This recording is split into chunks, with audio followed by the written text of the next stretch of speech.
What you did in court, well, actually, what you did to analyze the problem was far in excess of what Dr. White did. You investigated far more than Dr. White did. Correct.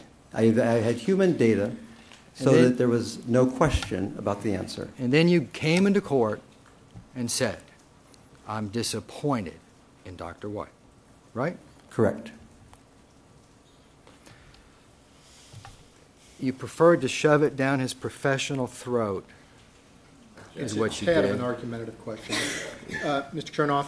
Dr. Schaefer, you just didn't... a moment, please. Okay. I'll withdraw the question. Another question, please. Dr. Schaefer, you didn't even stop there, did you? You didn't even stop there, did you? You literally swallowed propofol. Before the study, yes. You literally took 20 milliliters and swallowed it. That's correct. Did you get informed consent before you did that? I knew it was inert.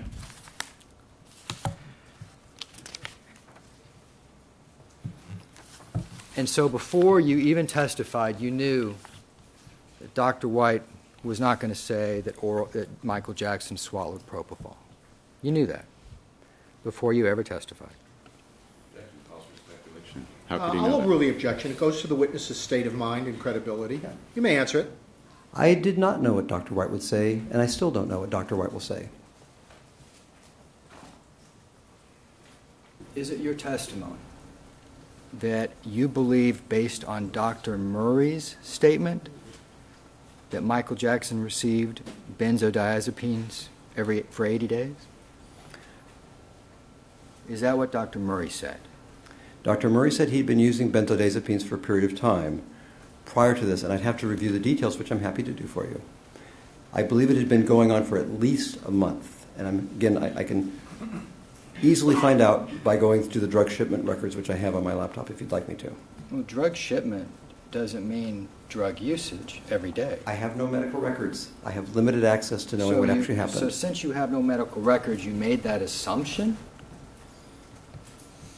What assumption?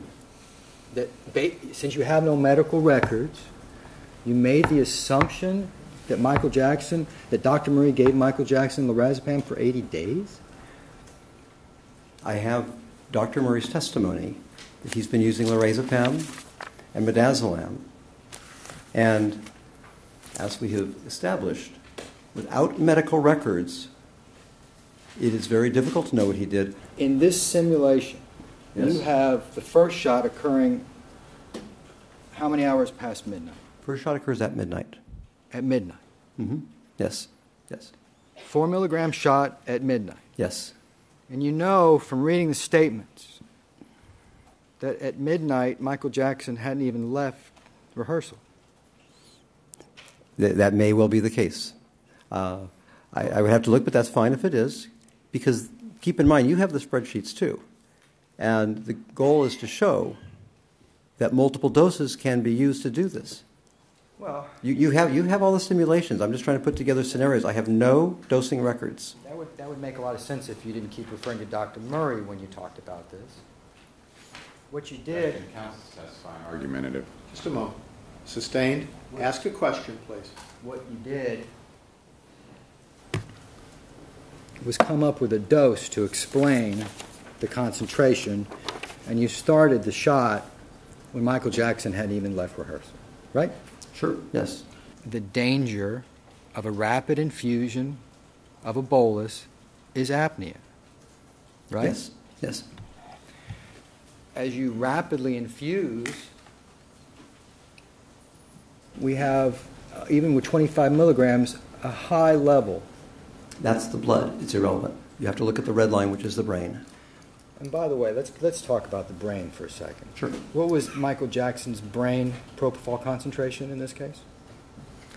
I do not know that there was a brain concentration, but the simulations permit us to understand the effect site levels.